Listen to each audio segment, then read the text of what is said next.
Antinatalism is the philosophical position that assigns a negative value to birth and has roots stretching back millennia.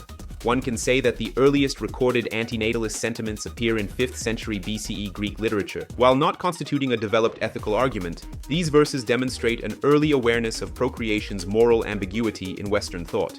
Parallel developments occurred in ancient India during the 6th century BCE, where Jain and Ajivika traditions emphasize non-attachment and the inherent suffering of existence. In the 17th century, Uriel da Costa critiques religious dogma and questions the morality of procreation. While he may not have explicitly articulated a fully formed antinatalist philosophy, his pessimistic worldview and his challenges to traditional religious justifications for life created a philosophical environment where such questions could arise. In the 19th century, Arthur Schopenhauer systematized philosophical pessimism in the world as will and representation, arguing that the cosmic will perpetuates suffering through reproduction.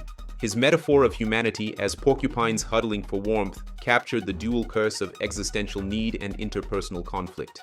Though Schopenhauer stopped short of explicit antinatalism, his identification of procreation as will's ultimate triumph laid groundwork for later ethical arguments. In 1933, Peter Wessel Zapffe introduces biosophy, arguing that human consciousness is an evolutionary mistake, but he did not explicitly formalize it as an ethical imperative.